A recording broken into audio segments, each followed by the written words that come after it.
안녕하세요. 오늘도 기도학교 강의 시간입니다. 제가 또 여러분들에게 좋은 기도의 이야기 준비해가지고 떨리는 마음으로 이 자리에 앉았네요.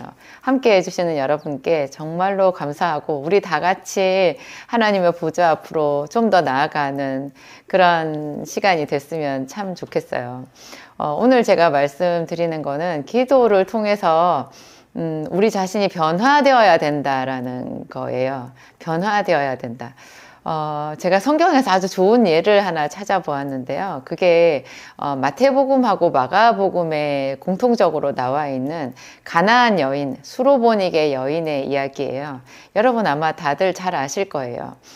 예수님께서 두로라고 하는 지역으로 가신 적이 있는데 그곳에서 가나안 여자, 수로보니게 족속, 헬라 사람, 이런 말이 이렇게 수식어가 붙는데요. 그런 여자 하나가 예수님께 다윗의 자손 예수여, 나를 불쌍히 여기소서, 내 딸이 흉악히 귀신 들렸나이다, 고쳐주소서, 이렇게 요구하는 장면이 나와요. 근데 그 장면은 마태복음에도 그렇고 마가복음에도 그렇고 너무나 이렇게 처음 접하면 우리들에게 충격을 안겨주거든요. 왜냐하면 예수님이 차가우세요.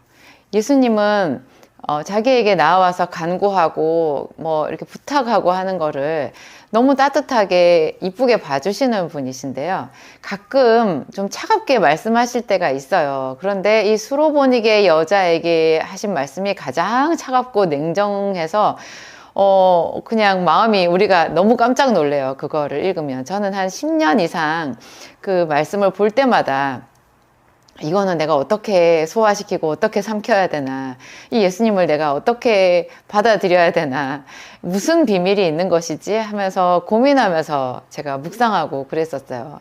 왜냐하면 예수님이 너무 냉정하게 대답을 안 하시거든요.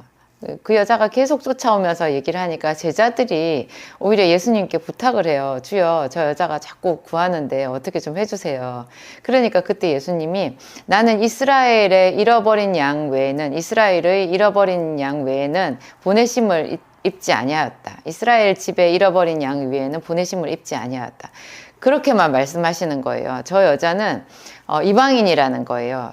예수님이 이방인에게 그렇게 행하시지는 않는데 좀 이상하죠. 그 여자가 또 더 가까이 와서 예수님께 또 간곡하게 말해요. 자기 딸을 고쳐달라고. 그러니까 예수님께서 거기서 한 말씀을 더 하시죠. 자녀의 떡을 취하여 개들에게 던짐이 마땅치 아니하다. 이렇게 말해요. 와, 이 말이 정말 압권이죠. 그 다음에 이 여자가 그 말을 얼마나 지혜롭게 말을 하는지, 지혜롭기도 지혜롭지만 도저히 흉내 낼 수 없는, 나는 저렇게 할 수 있었을까. 지금은 이제 그 내용을 보았으니까 제가 한번 따라해 볼 수 있겠지만 쉽지 않죠. 주여, 그렇지만 상아래 개들도 주인의 상에서 떨어지는 부스러기를 먹나이다. 주여, 올소이다마는 상아래 개들도 주인의 상에서 떨어지는 부스러기를 먹나이다. 이렇게 말해요. 상아래 개들도. 이 여자 정말 대단한 거죠. 저는 이 말씀 읽고 이 여인의 지경이 얼만큼 높은가. 예수님께서 바로 감동하세요. 그 여자에게 가라. 내 딸이 고침을 받았다. 내 믿음이 너를 구원하였다. 이렇게 말씀하시거든요. 이 여자와 예수님과 그 사이의 대화에 우리가 감히 쉽게 끼어들 엄두가 나지 않아요. 이것은요, 어떤 기도자의 중요한 한 가지를 우리에게 가르쳐 주고 있는데요. 기도를 하면 할수록 우리가 더 하나님 앞에 낮아지고 겸손해지고 어떤 하나님과 스파크가 일어나는 하나님이 나를 물리치시는 것 같은 그런 차가운 빙벽이랑 부딪힐 때가 있다라는 것을 얘기하는 거예요. 여러분 혹시 이런 경험 해보셨어요? 저는 아주 오래전에 이 여자가 했던 그런 경험, 비슷한 경험을 제가 한 적이 있어요. 그때 제가 이제 광명시 소화동에서 약국을 할 때였는데 제가 그 비타민 요법이라는 거를 그 시절에 했죠. 그래서 한 2년 동안 거기 머물면서 비타민 요법을 하다가 제가 완전히 다 파산할 지경이 되어가지고 있던 보증금도 다 까먹고 하여튼 그 2년이 저한테 너무나 혹독한 시간이었어요. 그때 제가 그곳에 이제 자리도 잘못 잡았고 시기도 또 IMF 시기였고 뭐 또 비타민 전문 약국이라는 거 자체도 너무 그 시대 분위기에 맞지 않게 내가 앞서간 거였고, 모든 것이 하여튼 이중삼중으로 안 될 수밖에 없는 그런 위치였어요. 근데 제가 거기서 이제 하나님 앞에 기도하는 길을 택했었는데요. 빼도 박도 못하니까 뭐 돈이 없어서 약국을 접을 수도 없고, 하여튼 그랬어요. 그때 저는 너무너무 막막한, 게다가 제가 거기서 셋째 아이를 임신을 했었는데요. 그때는 셋째 아이를 가졌다 그러면 사람들이 전부 다 아래 위를 훑어보는 시절이었어요. 어머, 뭔 정신이야, 애를 또 가졌어? 저는 세 아이를 가졌는데 공교롭게도 세 번 다 어떤 누구에게도 축복받지 못하는 그런 임신이었거든요. 저는 좀 특이한, 좀 억울한 상황이었어요. 세 번 다 그랬어요. 지금은 하나님께서 거의 다 치료해 주셔가지고 웃으면서 말할 수 있지만, 항상 아이의 출산에 대해서 이야기하면 눈물이 이만큼 나왔었거든요. 근데 그런 때 또 약국도 다 망하게 생겨가지고 배는 점점 불러오죠. 약국은 망하게 생겼죠.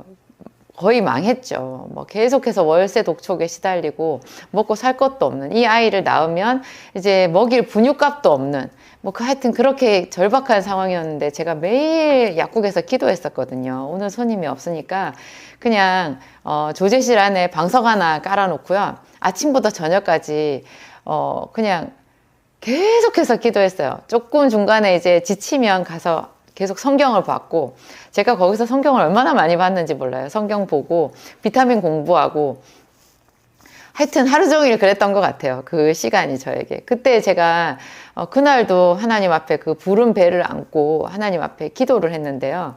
제가 거기서 막 방언 기도를 많이 했었거든요. 큰 소리로 방언 기도도 하고, 하여튼 살려달라고 하나님 앞에 그렇게 몸부림쳤는데, 어느 날인가 있잖아요. 정말 큰일 난 거예요. 어느 날인가. 무슨 얘기냐면, 기도를 하는데 그게 마귀가 저에게 한 시험이었던 것 같기도 하고, 하나님께서 저를 테스트를 해보셨던 것 같기도 하고, 잘 알 수는 없어요. 테스트였던 것 같기도 하는데, 너무나 그 경험이 끔찍하고 차가웠어요. 제가 기도를 하는데 그냥 제가 시베리아 벌판이라고 해야 되나요? 아니면 북극의 얼음 빙벽 앞에 앉아 있는 것 같았어요. 그때 여름이었거든요. 여름이었어요. 그러니까 이게 어떤 제가 느끼는 감각적인 게 아니라 정말로 영적인 거였어요.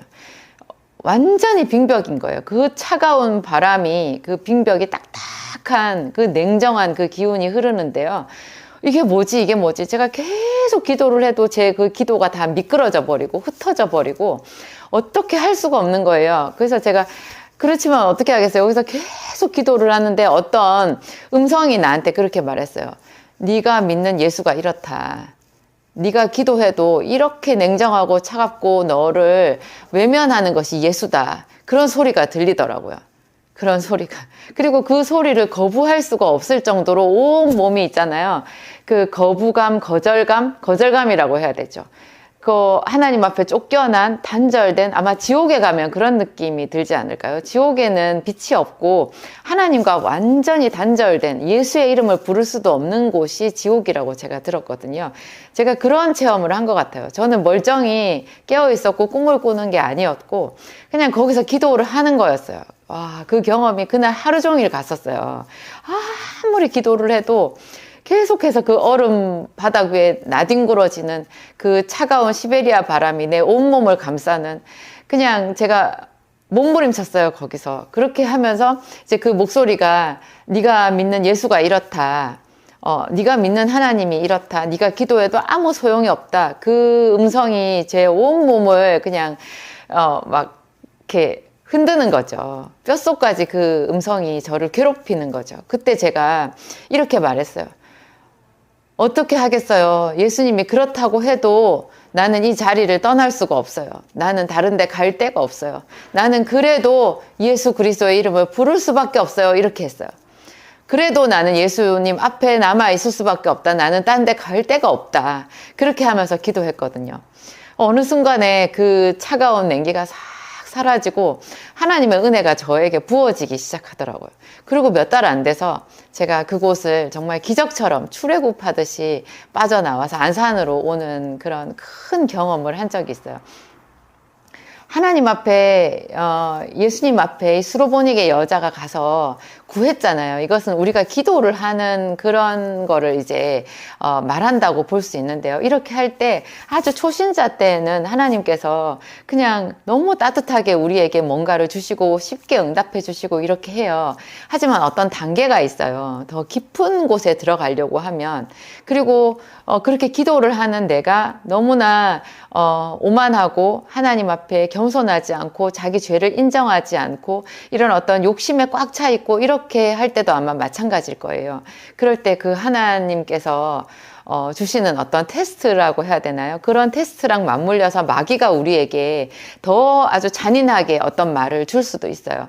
이런 거를 통과를 하게 되면 그 다음에 너무나 큰 하나님의 은혜와 축복이 우리를 기다리고 있어요. 여러분, 이런 거 알고 기도에 임하면 너무너무 큰 유익이 있을 것 같아요. 이런 거 마치 좋은 약을 먹으면 생기는 명현 반응 같은 거 아닐까요? 우리 몸에서 좋은 일이 생기기 위한 명현 반응. 이런 일이 기도할 때 시험처럼 다가와도, 아니면 어떤 눈에 보이는 환경에서 내가 기도를 했는데 더 주변에 안 좋은 일이 생기고 불길한 소식들이 들리고 뭐 이런 식으로 우리를 테스트하는 것일 수도 있어요. 그런 모양일 수도 있어요. 그렇다고 해도 하나님은 선하시다. 저는 이렇게 말했어요. 기도하다가 망한 자는 없다. 기도하다가 결국 아무 소망이 없이 죽은 자는 없다. 저는 이 이야기로, 이 말로 저를 붙들었던 것 같아요. 제가 오래전에 우리나라의 단편 소설 작가 황순원 씨라고 있잖아요. 그분이 교과서에 실린 소나기라고 하는 그 단편 소설의 작가이기도 한데요. 그분이 쓴 소설집, 제가 그 단편집을 읽다가 그 제목이 뭔지는 제가 잊어버렸는데, 그 마지막 장면이요. 그 너무너무 불쌍한 여인이 문둥병에 걸려서 죽어가는 장면이었거든요. 그 동네에는 아주 모든 동네 사람들이 신령하게, 신성하게 여기는 바위가 하나 있었는데요. 그 바위에 가서 바위를 문지르면서 기도를 하면 무슨 소원이든지 들어준다, 천지신명이 들어준다라는 전설이 있는 그런 마을 사람들이 좋아하고 특별히 아주 신령하게 구별하는 그런 바위가 있었는데요. 그 여자는 문둥병에 걸려서 마을 사람들에게 부정한 여자라고 쫓겨나서 어울리지도 못하는 그런 사람이잖아요. 그 여자가 죽었는데요. 그 바위 위에서 죽었어요. 그 바위 위에서 돌 하나를 들고 계속 그 바위를 문지르다가 숨이 끊어졌는데요. 사람들이 와서 보니까 그 여자의 그 얼굴, 문둥병이 든 그 얼굴에 얼마나 눈물이 많이 났는지, 그 눈물이 그 볼에 번질번질 말라 있었대요. 제가 이 말만 해도 지금 눈물이 나는데, 그때 제가 예수님을 몰랐을 때 그 소설을 읽었었거든요. 그래서 제가 예수님께 기도할 때 그것이 굉장히 많이 도움이 됐어요. 그 여자는 처음부터 잘못된 방식으로 알지 못하는 어떤 신에게 기도를 해서 구원을 받지 못하고 끝났잖아요. 그렇지만 우리에게는, 죄송해요. 제가 눈물이 너무 많이 나네. 우리에게는 예수님이 있는 거예요. 우리는 그분 앞에 기도하면 절대로 망하지 않아요. 그분은 정말로 우리를 긍휼히 여겨주시고 우리의 삶을 변화시켜 주시기를 원하고 천국에 갈 때까지 우리를 이렇게 어린 양처럼 이렇게 치료해 주시고 안아 주시고 위로해 주시고 말씀으로 우리를 옳은 길로 인도해 주시는 그런 하나님이시잖아요. 그래서 그 예수님이 저에게 있어서 너무 감사한 거예요. 제가 그분 앞에서 그 이름을 부르다가 죽는 한이 있더라도 계속 나는 그 이름을 부르겠다, 이런 생각이 든 거죠. 그런데 여러분, 죽지 않아요. 살아요. 예수님은 우리를 살리기 위해서 이 땅에 오셨어요. 저처럼, 제가 하는 이런 고백처럼 여러분들도 하나님께 고백하시고 어떤 삶에 있어서 어려운 일이나 이런 게 오더라도 우리가 겪는 이 고난이 하나님의 본심이 아니라는 거 아시고 기도로 돌파해서 다 이기시기 바랍니다. 오늘 제가 조금 격했는데 여러분들에게 좋은 메시지만 전달이 되었으면 좋겠어요. 제가 기도하고 마치겠습니다. 하나님, 우리 아버지 감사합니다. 우리에게 기도할 수 있는 생명의 줄이 되신 예수 그리스도의 이름을 주셔서 감사합니다. 세상에 기도를 하다가 끝까지 응답받지 못하고 망하고 죽은 사람은 아무도 없습니다. 하나님 우리 아버지, 주는 우리 아버지가 되시고 우리를 대신하여 그 아들을 보내사 십자가에서 모든 죄를 다 대속하시고 우리에게는 좋은 것만 주시기 원하시는, 좋은 것만 주시는 그런 하나님이십니다. 그 하나님을 지금부터 영원까지 더 사랑하겠습니다. 하나님 성령으로 기름을 부으셔서 이 시간에 동참하는 우리 모든 당신의 권속들, 당신의 자녀들에게도 더 깊은 기도로 인도하여 주시고 더 깊은 기도로 나아가서 하나님의 신령한 은혜를 체험하고 하나님 삶에서 축복의 통로가 되는 큰 기적을 베풀어 주시옵소서.